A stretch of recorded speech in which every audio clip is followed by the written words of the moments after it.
Available on all streaming platforms. It's professional wrestling's greatest, largest, privately owned wrestling library. All the classic hits, flips, slams, and pins of yesteryear are on one place. It's Ultimate Classic Wrestling. Check out the Nature Boy Ric Flair, Hulk Hogan, Mr. USA Tony Atlas, Tito Santana, Rick Martel, a who's who of professional wrestling's greatest spotlight stars ever to grace the squared circle, all in one place. Grab the best seat in the house for memories and mayhem on Ultimate Classic Wrestling.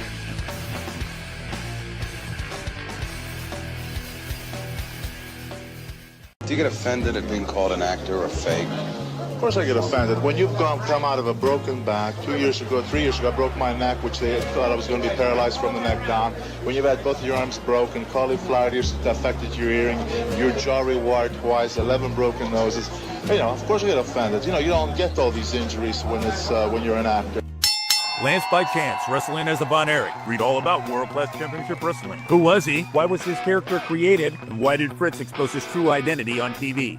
Russell Black Bart. Follow Bart's 30-year career through the Carolinas, Florida, Georgia, Mid-South, World Class, and the WWF. Bart's Tell It Like It Is humor keeps you wanting more stories. The Pro Wrestling Vault, Volume 1 and 2. First-hand account short stories from wrestlers from the here and then. Get your signed copies only at WrestleVille.com. WrestleVille, it's where wrestling lives.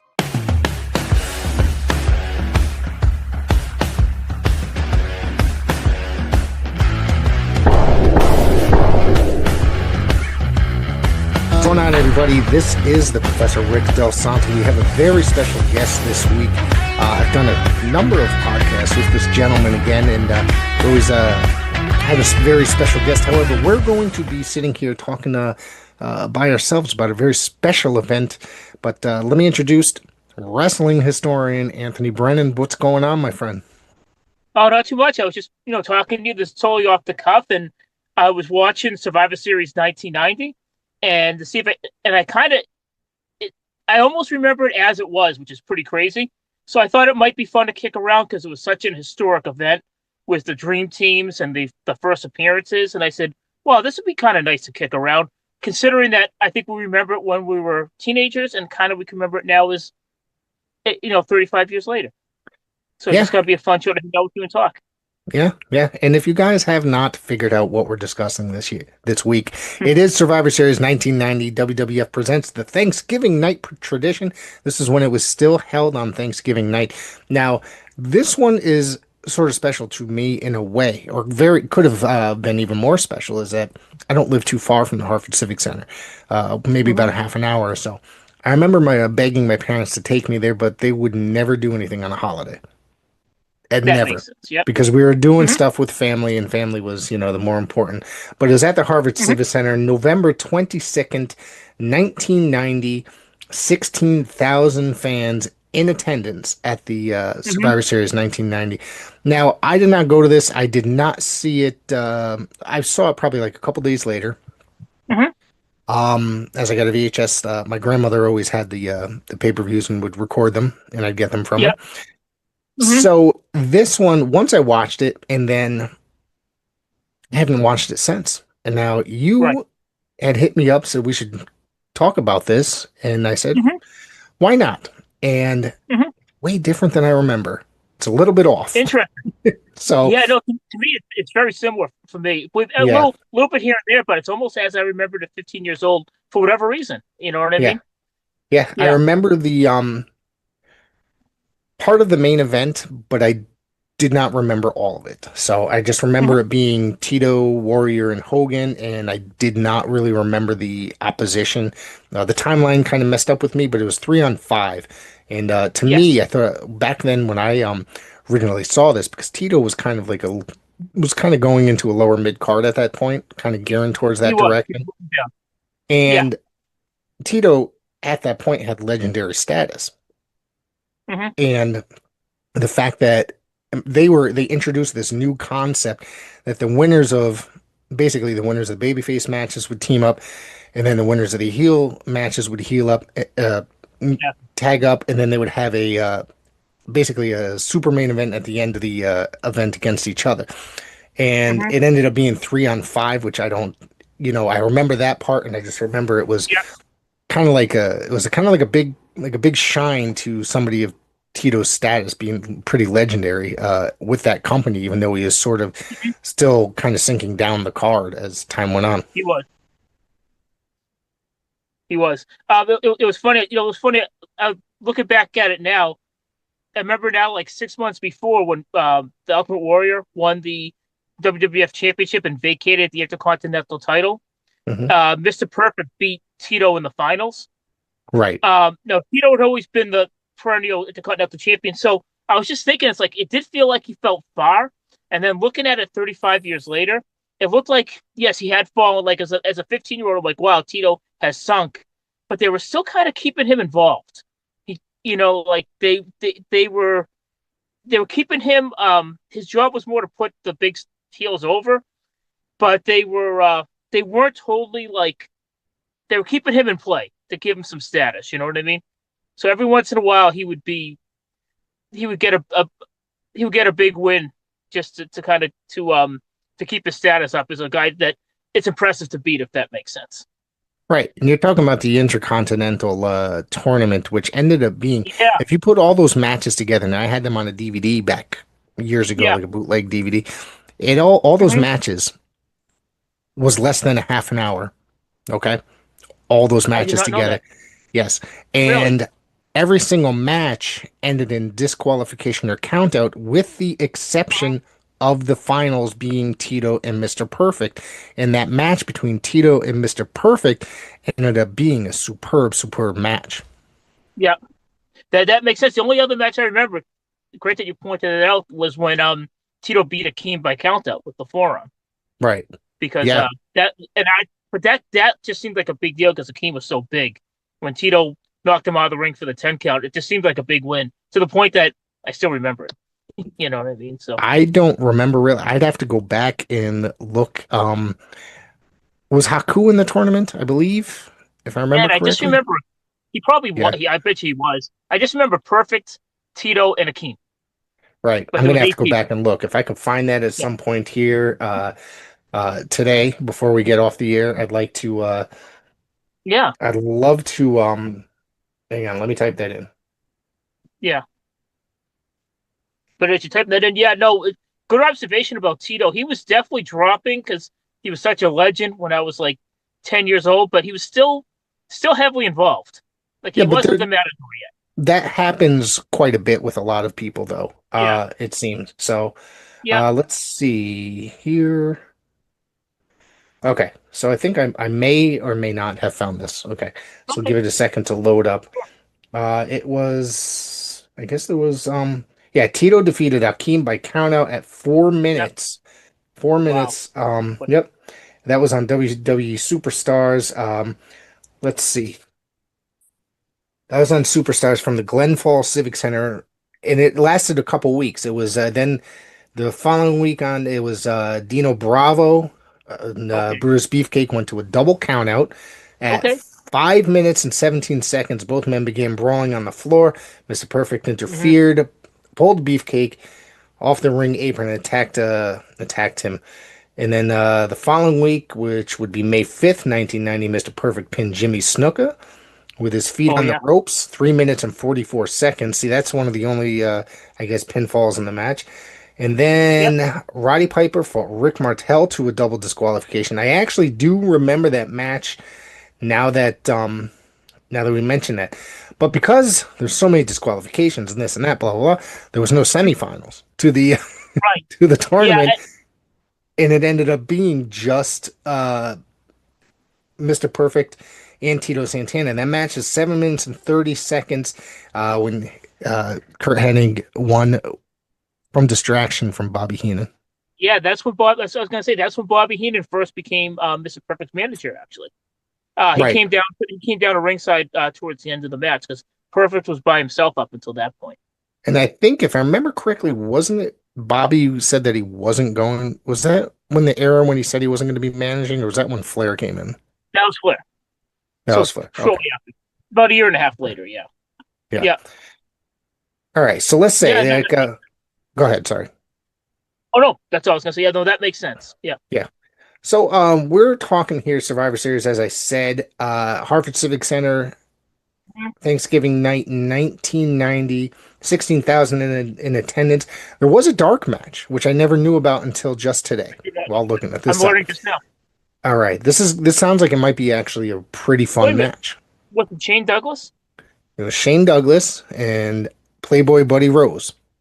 Oh, Buddy Rose So was a jobber, and Shane Douglas was like a bottom mid carder who they were kind of trying to see where he fit. yeah, then he was. I don't. Didn't have a lot of regular TV time. You'd see him on prime time and house Mhm. shows and stuff like that. And I Yeah. had he was advertised for a show here in New Haven, and Hmm. I guess he had already left and went back to WCW maybe at the time, Yeah. and he ended Yeah. up being replaced by Jim Powers That on makes the total sense. yeah yeah Yeah, on I the house know show that circuit. he was going to bring Marty Jannetting with him to WCW, and they were going to be the new Rockers. Oh And brother. they had a party, and some girl drove home from Marty Jannetting's house and got into a car accident and died because of alcohol or drugs or whatnot. Got Marty into some legal trouble, and that canceled the WCW deal with them going together. I never But heard it's that before. That's interesting. yeah, unless Shane Douglas was just working. That's what Shane Douglas is. Well, Uh, him and Marty and Sean were still together for at least another what 2 years, six I months. think. 6 months. Oh no, they split up pretty shortly after this. Oh, Um, okay. because that's kind of something I noticed when I was watching the Rockers in this, that they were used as cannon fodder, and they were not going to be a team. Maybe 5 6 months more later. So the breakup happened a few months after this, at least the Okay. start of it. Because back then storylines took a long time to develop, so Yes. they kind of worked that storyline not long after this. Yeah. Okay. It's funny how you brought up Shane Douglas, because I know three absences from this card were Battle Cat, Saba Simba, and Shane Douglas on the mid. So it kind of showed they were kind of new WWE baby faces, and it kind of showed where their careers were headed with the WWF. When you saw some of the other guys on the card, like Koko Beware, Nikolai Volkov, some of the guys who kind of themselves were on the way out, you kind of, in retrospect, it looked like those three new characters, there wasn't going to be anything for them. And it I turns out they weren't.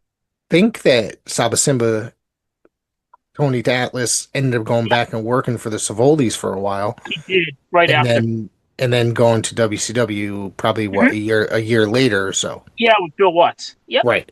Yep. Yep. Yep. So yeah, he was on. I guess in retrospect, my 15-year-old didn't notice that, but Battle Cat, Saba Simba, and Shane Douglas, they were on the way out. Like there wasn't going to be anything And for Battle Cat being Brady Boone, Brady Boone, he and then Bob started. Bradley. Yep, and Bob Bradley, yes, and Yep. started working the independents using that gimmick under the name the Firecat. Yes, And was it him or was it Bob Bradley that showed up at the Herb Abrams UWF? that Under was the, that was Brady Boone. that was Brady Uh, Boone. Okay, yeah, Bob Bradley took it over in the WWF, but Brady Boone brought it to global into Herb Abrams UWF. okay, Yeah. okay. So yeah, so when you got guys like Nikolai, we can get that later. Nikolai was on the way out the door. Coco was fading down the card. So the fact that they were on the card instead of these young up and comers, I think we kind of know where they weren't going to be using them much longer. Yeah, I was surprised to see Nikolai, but this is Nikolai was fading for a while because I think that probably within a year, Slaughter turns babyface after losing the WWF Championship. He'll win Yeah, it at about that. yep, and then Yep. him and Nikolai end up teaming up for a while. So Oh, probably really? yeah, yep, Okay, because Nikolai took a little hiatus after this. This was Nikolai's last WWF appearance for about a year or so. yeah. Literally. You know who Yeah. else was here that I didn't even realize was still with the company? Uh, rewatching this, I'm sure. Obviously, I Yeah. remembered it when I was a kid, but Boris Zukov was also still on Yeah. this show. He was on the way out. Yeah, Yeah. because he Because was. the Cold This might War have was been. over. Yeah, this might have been one of his major final It appearances. was. It was. I mean, they just needed some people to. That was all about Sergeant Slaughter and finding 7 guys to support Sarge. Right. So they just needed some bodies. I hate Yeah. to put it to you like that, but Well, that's how it happens. So let's get this. Let's go down the certain matches now. Mhm. It's the Warriors, which is obviously the Ultimate Oh, Warrior, Hawk and Animal, and the yeah, Texas Tornado, which is Kerry Von Erich. the dream team. They, yep, they It was a defeated dream team. Perfect Team, which is Mr. Perfect, Axe, Smash, and Crust. Now Brian Adams was part Yep. of Demolition at that time. He Mhm. was the third member of Demolition. Bobby Heenan came in. He was with them, and Mr. Fuji was also sitting Mhm. ringside. Absolutely. I remember thinking at 15 years old, like this was literally the dream team. And I remember reading in the Boston Herald back when they used to present wrestling as real in the media as Yeah, the greatest team ever assembled. And they're projected like a real sport. And these were, in retrospect, yes, the LOD and Kerry Von Erich were on the way down. I get that. I was yeah, thinking at 15 years old, they're running the table. A little precursor for later. They're the first. They're going to be the first team to have all four people survive. They're a juggernaut. No one's going to beat them. They're the '96 Chicago Bulls. 15. I just so they're gonna just gonna go through one, two, boom, boom, boom, and pick them all off one by one. I was so excited to see those four together. That was just like a dream come true for me. right. And it was the Ultimate Warrior that was the sole survivor of this contest and goes to the Yeah, main event. Goes to the main event. Yep. and a big surprise for me is when Perfect pinned Kerry Von Erich, which made Yeah. me when I saw that even 15-year-old me knew, oh wow, I think Perfect's getting into Continental title for that Kerry. Right. Right. Kerry had Right. beaten him for that, and that was telling when Perfect pinned Kerry. Right. Right. And Kerry, he had come in, what? How long would you say that July. he had in July? He came in, yeah, and he won the when Bruce Beefcake had a boating accident. He was supposed Right. to win the title from Perfect at SummerSlam, and then Right. Kerry came in 4 weeks later, challenged him a week before SummerSlam, and won the title. And Kerry came in like a ball of fire. Yes. You know, And sunk down yeah, the card. I think his drug issues sunk him down the card. he did They took the belt away from him and he had just right sunk and after this. sunk in. Yeah, and then if even if you watch like the movie The Iron Claw, they even discuss it in the movie Hmm. how he's basically just doing house show circuits and eventually they ended up just letting his contract expire and him being released. Yeah. Yeah, they thought about not to get off in a rabbit hole, but they thought if they brought Kevin in, even though Kevin had his own issues at the time, that maybe he could get a second life in a tag team. So they tried Kevin out. They liked the way Kevin looked, and then Kevin at that stage of his life just decided not to be on the road. But they Yeah. were really thinking that they thought maybe as a mid-level tag team, maybe if they brought Kevin in, he could get a little something something. And And they didn't it work just any they didn't do any TV tapings really. They just did mostly house show appearances or dark matches from what I yeah, understand. Kevin had a tryout against Brian Lee. They Right. loved how he looked. They were going to bring him in to put him with Kerry. Maybe have maybe be in like the team with Coco and Owen, like high energy, that kind of level team. And then Kevin at the last second decided that at that stage of his life he did not want to be on the road 300 days a And year. I think he And ultimately retired from the industry uh yeah, for professional and so unfortunately at that point there was nothing for Kerry when Kevin didn't come in. They were kind of done with him. right. And I think that But this was the start. Carey ended up making an appearance for Global, one or two appearances for Global He did before he in Tri-State. before he ultimately committed suicide. He made like Yeah. one or two appearances. So Actually, there was, if I remember correctly, pardon, sorry about that. no I think problem. he made an appearance on an independent show in somewhere on the East Coast. Philadelphia. And did he Tri-State wrestle? ECW. Salvatore Yeah. Bellomo. Yeah. Yes. Yep. And Yeah. I think that there was also Davey Boy Smith and Jim Neidhart were also on that event. They They wrestled were. each other as well. Because I remember there was a Yeah. VHS tape of it circulating around the tape trader circuit like years and years ago. Yeah. And in retrospect, this was the beginning of the end for Kerry in the Yes. WWF. And then Yes. also too, the other person too, even 15-year-old me at the time realized when they brought Crush in and Axe was taking all the pins, they were moving Axe to the front office, and this was definitely the beginning of moving Axe out for Crush. Right. But I think they ultimately just switched the gimmicks for Smash and Crush, really. Uh, Hmm. Outside of that, they didn't end up, they didn't keep them together at a team. Something circulated recently online that I maybe want to discuss here before we get any further into the Yeah. Survivor Series event, that Hmm. there was something taped like a dark match, and it was a tag match, and it was members of Demolition, and they never took their face masks off. I heard that. I heard that. And people are Yeah. speculating that it wasn't actually Axe Smash or Crush, etc. That it was them, there's somebody like maybe some local guys or somebody filling in wearing masks, like those like whatever those hockey masks or whatever that they wore. That's a pretty decent theory. I haven't heard that theory about it, but Right. that's interesting. It sounds as good as any other explanation, you know? Yeah. Because that makes sense. You get two guys with a similar build. Yep. That's pretty cool. Definitely send that to me because I didn't hear that part of it, but that makes sense. Yeah, I'm gonna find it Yeah. and then I'll send it out. And I'll actually, for people that are listening, I'll Mhm. post it, on the Facebook page and stuff. Yeah. So, And imagine them. I guess the only thing I say too, in retrospect too, like we talked about this before, in the LOD coming in, um, they, they were pretty much they had lost their top spot to the Steiners in WCW at that point Right. before they came in. So I mean, it wasn't. I guess 15-year-old me is like, oh my god, it's Kerry Von Erich in Legion of Doom. But in retrospect, it wasn't heyday Kerry Von Erich in the Legion of Doom. Right. I got very excited when they announced that the Legion of Doom were coming in, but I'm at the same time I'm sitting here like Legion of Doom. Like, why aren't they called the Road Wars? But when they Yeah, announced that Kerry Von Erich was coming in, they always did a rundown of what the matches were or who was going to be appearing. right. The front when I saw the Texas Tornado Kerry Von Erich, I was like, holy shit. Kerry Hmm. Von Erich's coming to the WWF. I didn't know Yeah, nothing about or anything about like the newsletters or anything like that at the time, neither did I. know? Nor did I. Yeah. So I mean, I Yeah. was probably a good 5 years before I discovered what the Observer was, maybe 6 years, or the Pro Wrestling Torch, any Yeah. of that kind of stuff. Me too. Yeah. That's kind of the same timeline as me as well. Yeah, maybe Yeah, 95, 96 is when I started to read any of those like yeah, insider sheets. Yeah. yeah. That's me too. Yeah. So yeah. So in retrospect, they weren't in their heyday, but they were. Listen, that was four legends.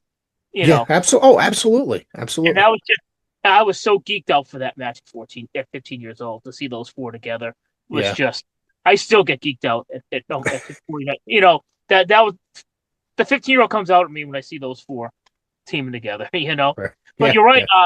And it turned out I was wrong. They didn't sweep the match like someone would later on. But the Ultimate Warrior advanced to he beat Perfect and advanced to the Grand Master Match of Survival.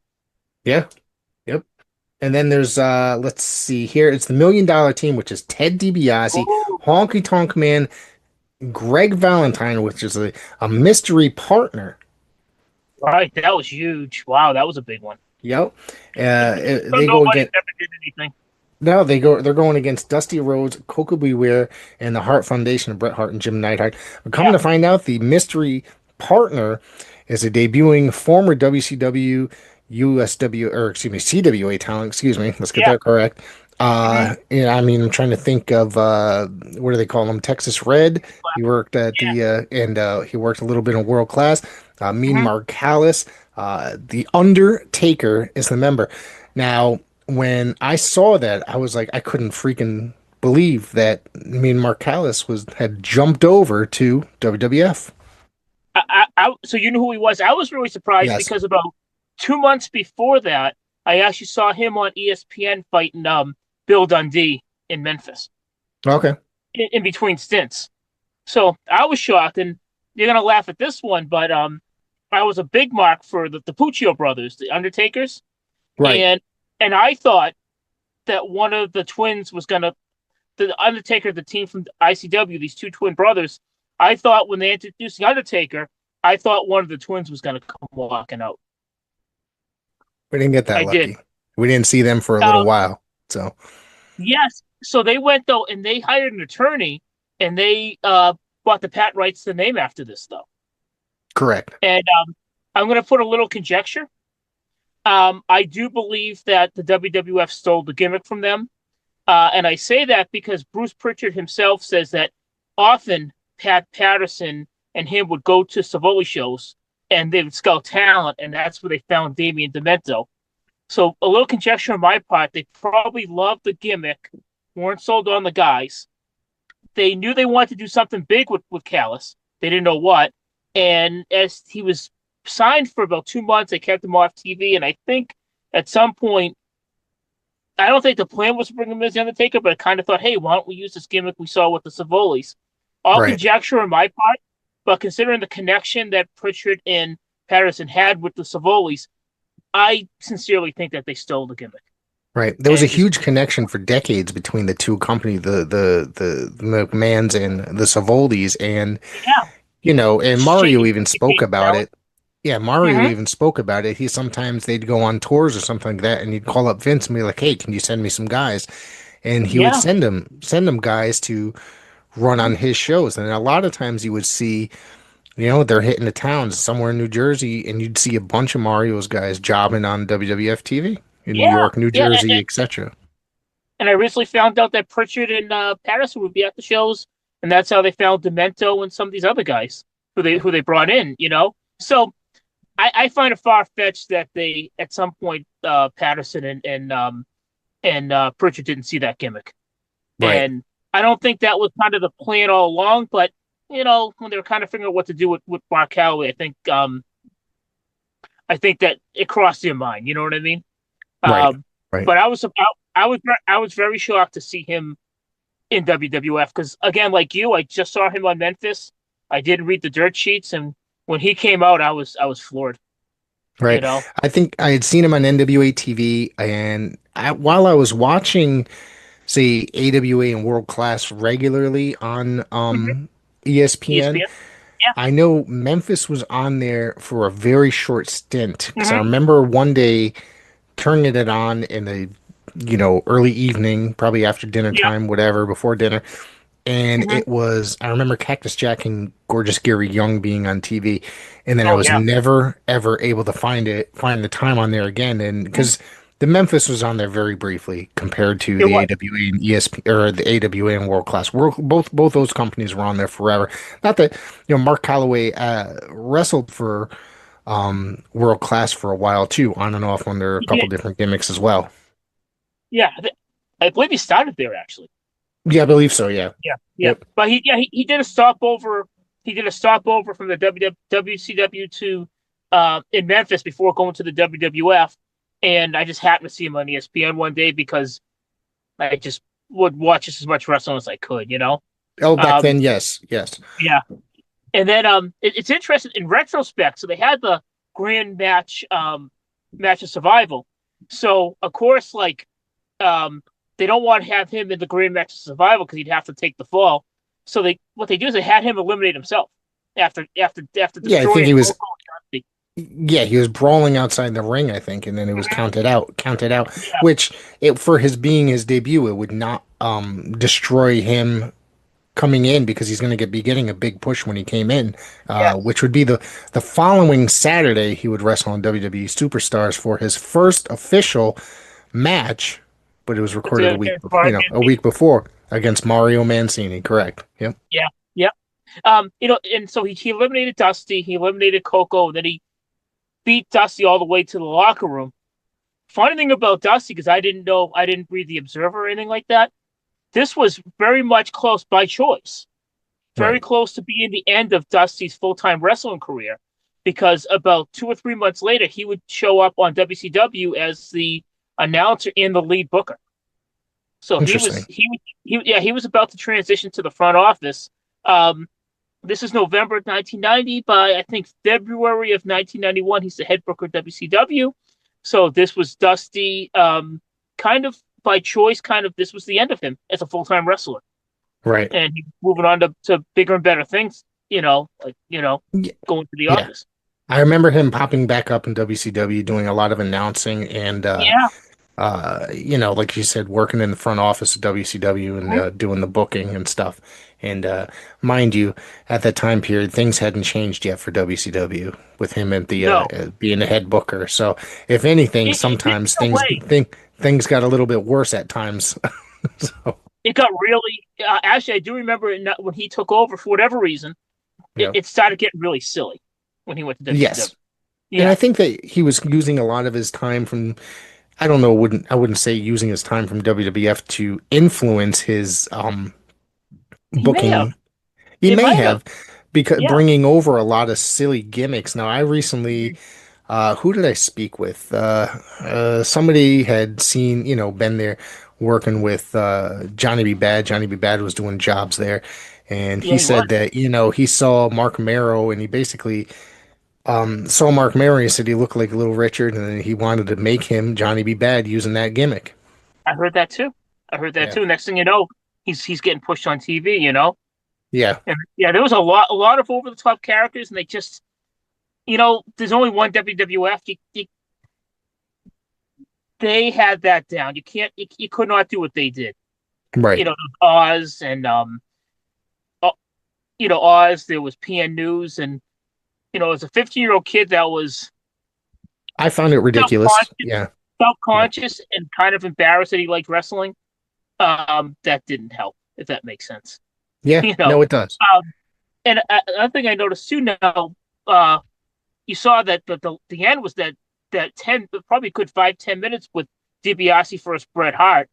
Kind of looked like Bret Hart coming into his own, and I noticed he threw a plancha, which so what? But like on WWF TV in 1990 or WCW, any American TV, you didn't see those kind of moves that often. You You rarely know, saw them. It was from usually hmm guys like Bret Hart that would pull them out, but it wasn't something that he would pull out every single match. It was yeah, something very special. But yes, he did pull that out. He took a dive to the ring to take out DiBiase. Yeah. yeah. Which Yep. which I'm gonna keep that in the back burner because I got some comments about that later. Believe it or not, Okay. All right. we'll get to that. But yeah, that's almost seems like the coming out party for Bret Hart. And Ted DiBiase was the biggest star in the match, and Yes. so no surprise that he was the guy that came out of it. Yeah. But yeah, Yeah. so All he, right. So he came on. match number 3 was the Visionaries. The fact that they named every team it's wild to me. Yeah, Uh, yeah, so it's Rick Martel, the Warlord, Hercules, and Paul Roma. They take yep, on the Vipers, was Jake Roberts, Jimmy Snuka, and the Rockers. And this is now the Warlord was obviously Powers of Pain. They had split up just a few months earlier. yeah, No heel turn or baby face turn. It was yeah. Mr. Fuji selling the contracts to Bobby Heenan and oh geez, what was the other Slick, one? Slick, was it Slick? Slick, Yeah, Slick owned. hmm Yeah, Slicko took over with the Warlord. Correct? yeah, yeah, Yep. Okay. yeah. Yep. And And in retrospect, so that was I predicted the big sweep, so I was correct. I didn't predict the right team, yeah. but there was a clean sweep. Well, the only member out of the Visionaries team that was eliminated was the Warlord. No, no, You I got through. got that wrong. You got through. Yeah, The whole team swept it. I'm sorry, you're right. yeah, So that whole team goes to the main event. I was reading my notes wrong. I apologize. yeah. And it's funny too, like, but none of them really got a push. Like I noticed, like I don't remember who eliminated who per se, but no one got like multiple eliminations. Nobody really was booked to look strong. They were almost. I'll do some precursing. They were almost like cannon fodder for the Warrior and Hogan. Just Right. um, it's funny too. Like Jake was the biggest star in that match, Jake Roberts, but Jake Roberts got counted out chasing Rick Martel. They And didn't. they were in the middle of a feud at that time period because Oh yeah, Martel had sprayed at Jake in the face with the Arrogance perfume or cologne, whatever yeah, you want to call it. They yep. hadn't had the match at WrestleMania 6, which was the Mhm. blindfold match. That was coming up. Yeah, That was coming up 5 months later. Yep. yep. And this is one of the first matches that they had that, going against each other hmm with this team. And it was just this to me, this was the longest match on the card. I'll tell you that much. All right, Yeah. according to my notes. And it was hmm one of the most exciting. Now, Hercules and Roma were still pretty new as a tag team. They they had worked a few matches prior to becoming heels. They were baby faces, and over the summer, that's when Roma turned heel, or both of them turned heel. And were. did you see the leapfrog that Roma I did did. in this match? That I dude, did. the way he split his legs up in the air, and I was like, Mhm. holy shit. Like Yeah, that that dude could drop kick, really leap. Yeah, that top rope drop kick he had was just sensational. absolutely. So this was that whole team goes to the main They event. got, and it's Yep. funny. So, speaking of different guys moving down the card, Superfly Snuka was on that on the Jakes, and at that point in his career, he was simply there to win his TV matches and lose to the heels. You know, and Correct. then we talked about earlier too, the Rockers, who were kind of were not presented strongly here, but um, they were probably already planning the breakup because of storylines took a long time to progress. But a couple months after this, they were already teasing the breakup of the Rockers. And you could see I kind of wasn't sure Yeah, about this, but looking at Sean's face, he doesn't look particularly happy at a certain time in the match yeah. towards Marty, and I was like, I didn't look up when they had actually split, so I, but I was just like, I think it huh. was that. Yeah, I think it was in May of 1991. But remember, they took a long time to build You know, storylines. sometimes it would take 5, 6 months, if not Yeah, longer, to develop. I mean, yeah. depending on how good it was developing, you know. Yeah. So the Hulkamaniacs, which was Hogan, Duggan, Big Boss Man, and Tugboat. Mind you, Hogan and Boss Man were feuding just a few months earlier. Hey, they were. Yes. And they had wrestled, Sorry, I I think, lost on you there for a Saturday. second. Yep, Hogan and Boss Man were feuding just a few months earlier. And mind you, they had a steel cage match, I think, on Saturday night's main event, didn't they? Just a few months earlier? I did not know that. Yeah. I Yep. apologize, Rick, but you're probably right. My memory's really blurry of that. I do Yep. remember uh, this was probably around the time you're gonna laugh. This is the time when Bobby Heenan was making fun of Big Boss Man's mother on TV Correct. every week. So Yeah. my time frame of when he turned was I'm not a hundred. No, actually, no. I take that back. I think Boss Man fought perfect at WrestleMania 1990. Yeah, that's this year. This is Yeah, yes. yeah, that year. Yeah. Yeah, yeah. Yep. And Um, so they went, so what? go ahead. Oh, sorry. Go ahead. So Go ahead. one thing that stood out to me, uh, took me by surprise in 1990. I used to buy Pro Wrestling Illustrated and get the results, and Earthquake was beating Tugboat all over the country. Hmm. Um, in this match, they go to a double countout, but again, it totally makes sense because that way, it, Earthquake doesn't have to get pinned by Hogan in this match, and Earthquake doesn't have to get eliminated in the match of survival. So it looked like it was not a competitive. The Tugboat Earthquake feud was not a competitive feud, although they went to a double countdown in this match. If Right. that makes Right. sense. And Earthquake teamed with Haku and Dino Bravo, and there's the Barbarian. So, which the Yep. Barbarian is just the Barbarian. He's just a kind of sunken lower mid card guy at this point. He kind of just won his television matches, and depending on who he went up against, he'd always put him up against a nice muscle guy, and that would always defeat him on the house show circuit and the big shows. Yeah. Yeah. He was on the way down. Bravo Yeah. was on the way down. You know. Um, it's funny.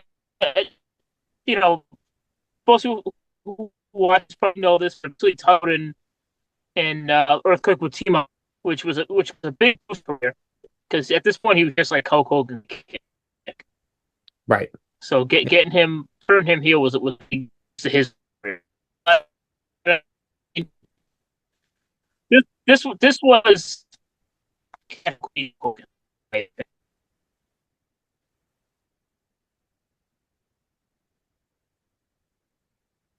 Are you there? Hmm. Anthony, you there?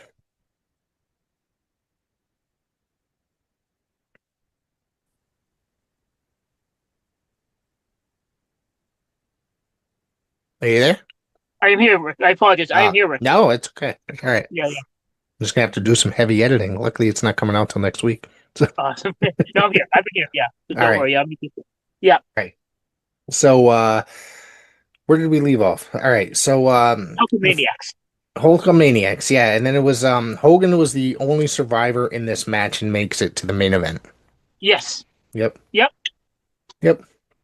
And then let's see, there was the Alliance, which was Nikolai Volkov, Tito Santana, Luke and Butch against the Mercenaries, Sergeant Slaughter, Boris Zukov, and the Orient Express, and they all come out with camouflage makeup on their face.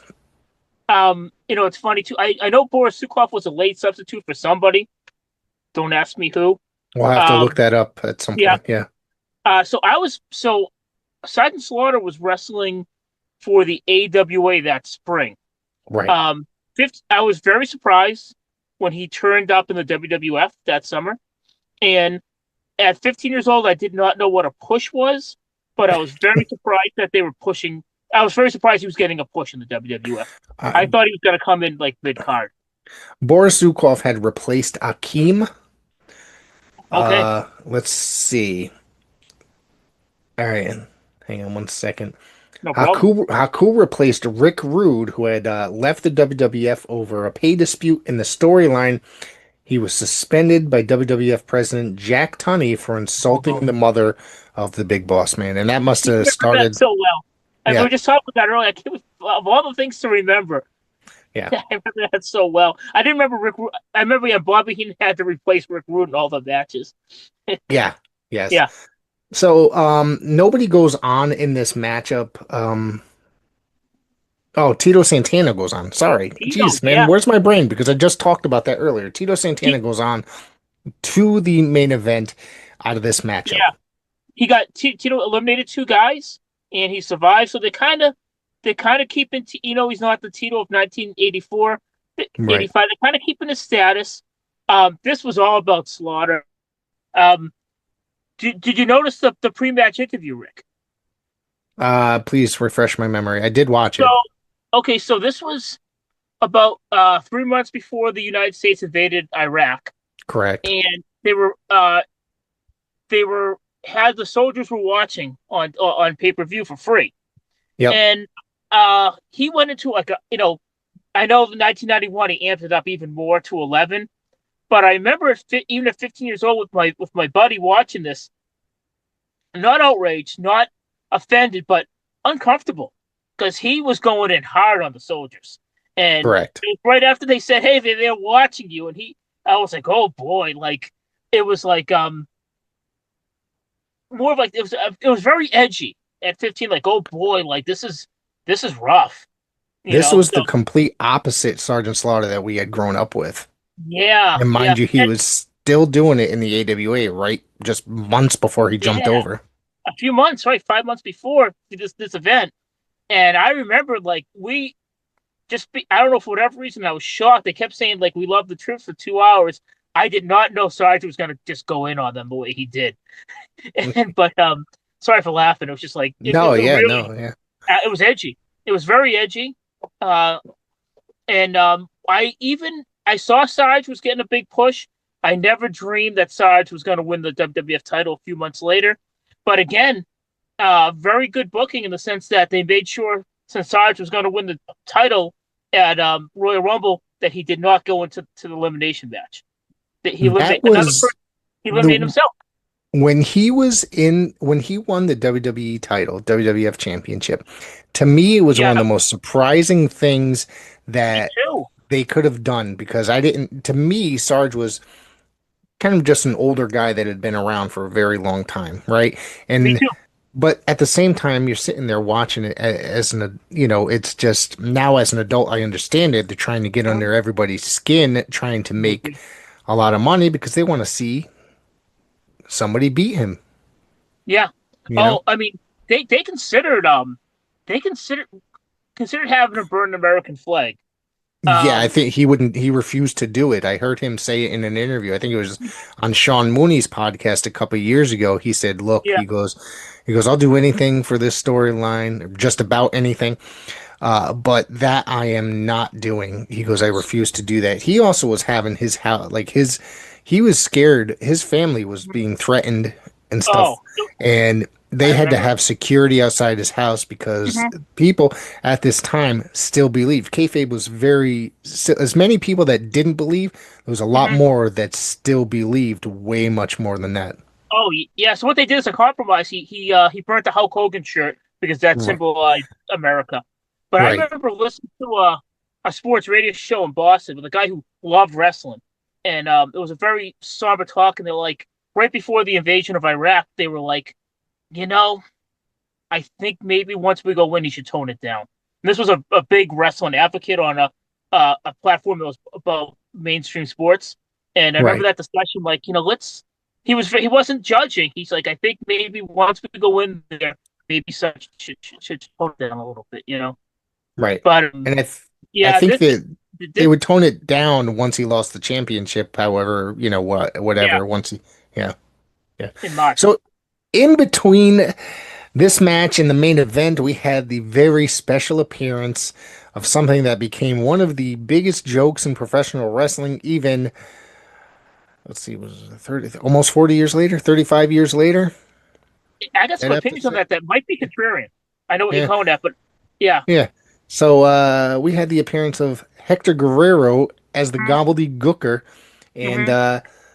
they built this up for weeks and They weeks did. and weeks and weeks with a big gigantic egg outside Mhm. the arena or somewhere on the stage and the thing. Yeah. And then they come out and he's just dancing and doing all this stuff. He gets Mean Gene Okerlund to sit there and dance and run the ropes and he's falling all over the Mhm. place and Mhm. it was this has been probably one of the biggest mishaps in the See, WWF history. I'm going to push back and say unfairly, believe it or not. Um, now, 15-year-old me was the worst audience for this because, as I mentioned, I'm kind of embarrassed to like wrestling. Um, and yeah, like uh, Hague hatched, the people were booing because they didn't know what to do with it. But once I thought Mean Gene was great on educating the crowd what this was supposed to be, and Roddy Piper, the announcer. Um, I look back, I don't know if he was going to wrestle matches like that. Okay, that's ridiculous. But there was the San Diego Chicken, there was the Philly Fanatic, and Hector Guerrero was 100% more athletic than any of those mascots.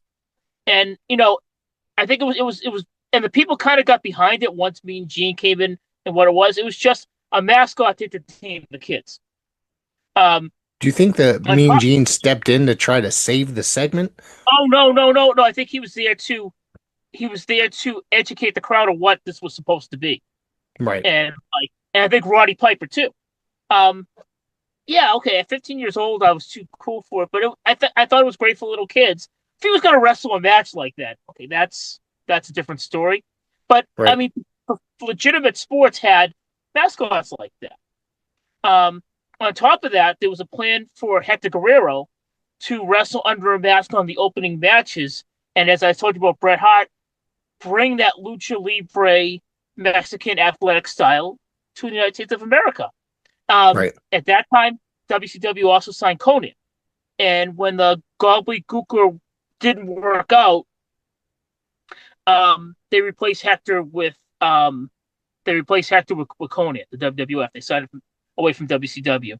So I Okay. thought maybe the execution wasn't good, but I liked the idea of a mascot to entertain the kids and having a lucha libre athletic kind of wrestler in the opening match. So I Right. think the gobbledygooker is unfairly criticized. Right. Um, Again, like I said, because legitimate sports had goofy mascots like that. If he was going to come to the ring and like get body slammed by Hulk Hogan, okay, that's ridiculous. But but I thought it was really good for what it was, and no mascot for an MLB could ever do the stuff that Hector Guerrero could do. Right. So Yeah. I'm gonna give it the benefit of the doubt and say maybe it wasn't presented right, and Hmm. despite how hard that me and Gene and Roddy worked to kind of get over what it was, maybe the presentation and the build up was bad because people at the beginning were, "What the f is this?" you know. Um, Yeah. but but no, like I mean, I just criticize WCW for all the stuff they did in '91. I don't look at the gobbledygook as that. You know what I mean? Because if you look at it for what it was, it made sense. I don't think it was really that stupid. You know what I mean? Wow. You've been the Yeah. nicest to that gimmick, and since Well, I mean, it's what I mean. Again, if he was like, I hated Oz. I hated the Desperados. I hated all those crazy gimmicks. I didn't The Desperados were three talented men. It was just a dumb They gimmick. were Yeah. right, right. So wasn't Oz. Oz was talented too. Kevin Nash. Yeah. I wasn't. I hate a lot of the gimmicks. I just don't. If that was a wrestler, I Yeah. would be like, okay, that's. But it was obviously a mascot, Right. and legitimate sports teams had a mascot. So sorry to like Dave Meltzer. Are the Philadelphia Eagles not legitimate sport because they're the Philly Fanatic? Is is Kurt Schilling not a great pitcher? Is he a joke of an athlete because they had the Philly Fanatic? And it would have given no disrespect to Conan, but I think that Hector Guerrero wrestling the opening matches in that role would have been a better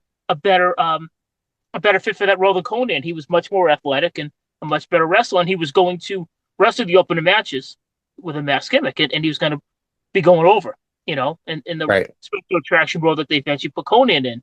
So I'll say this: maybe the execution was stupid, and maybe the 2 month build up of the egg was stupid. So Yeah. I like the idea, and Okay. I'm not being contrarian. Yeah, but yeah, I know it gets a lot of crap, and It does. It does. yeah. So the main event happens. It is 5-on-3. It's Mhm. Hogan, Warrior, Tito Santana against Ted DiBiase and the entire team of the Visionaries, which is Rick Martel, the Mhm. Warlord, Hercules, and Paul Roma. And I'm telling you, this ends up being the shortest match on the show. And Yep. Tito is Fascinating. the only one eliminated on his side of the ring, and it ends up being Hogan and Warrior Mhm. surviving. Mind you, they had just met each other just a few months prior at Mhm. WrestleMania. Yep. Now they're sitting there, buddies, all of a Mhm. sudden again, and so the Mhm. Warrior, or Hogan goes to help, or not assist, but open the ropes for the Warrior Yeah. at the end I of the saw that. match. But then the Warrior gets up and says, "No, no, no, no, no."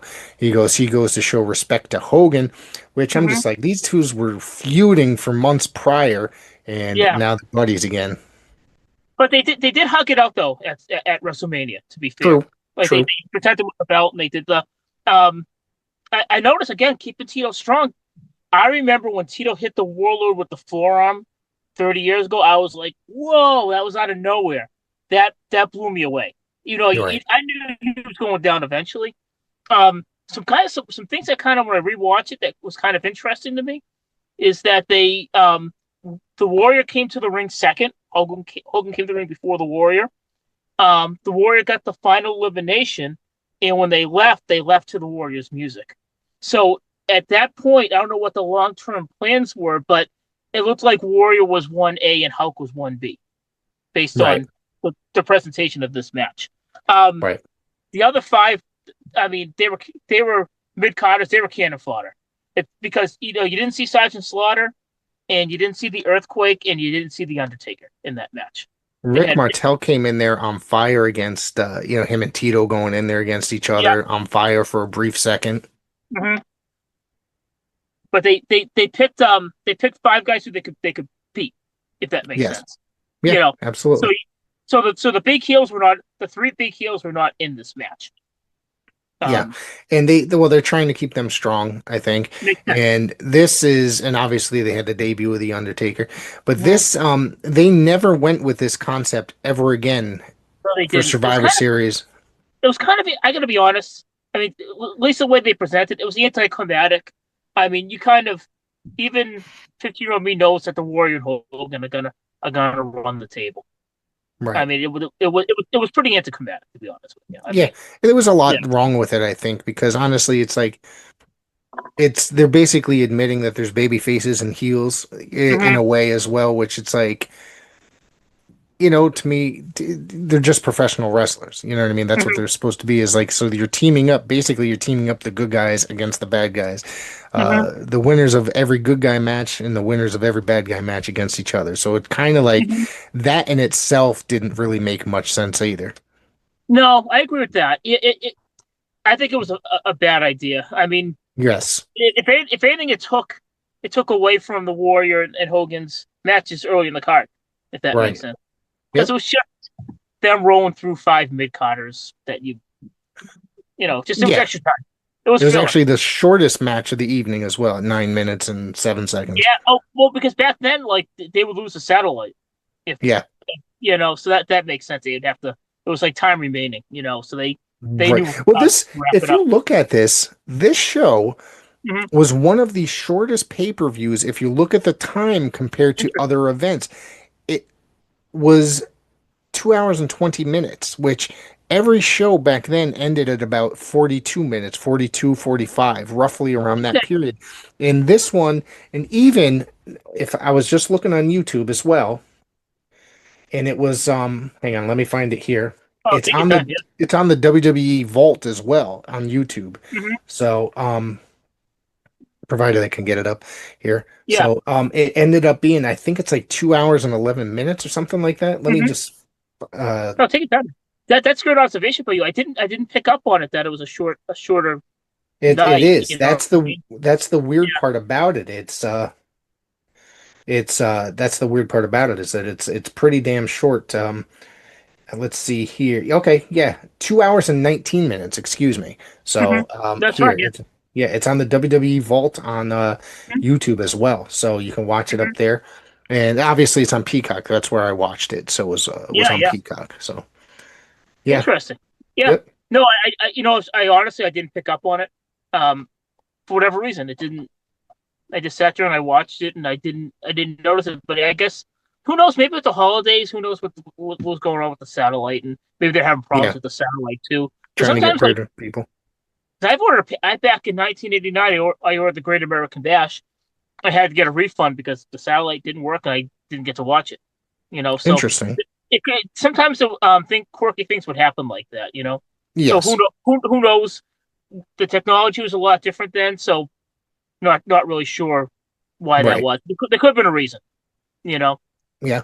Yeah. But it was a pretty historic event just with the Undertaker alone, and I guess the end of Dusty's probably the last major event of Dusty Rhodes as a full-time wrestler, I should say. Yeah. The There was a debut lot the of Undertaker. the debut of the Undertaker. There was a lot of substitutions. It's a very interesting event as to certain things that have happened backstage because of it. So yeah, it was very interesting. So yeah, Yeah, it was fun. So I wanted to talk. It was the gobbledygooker was infamous, if not famous. That's something that's still talked about. right, Obviously, the career of the Undertaker. And I think too, like I don't know about now with the younger generation, but the Warrior, Kerry, Von Erich, and the Road Warriors being put together in the same team was pretty wild. At least back in 1990. So it was just kind of one of those real interesting things. A lot of stuff kind of stuck out. right.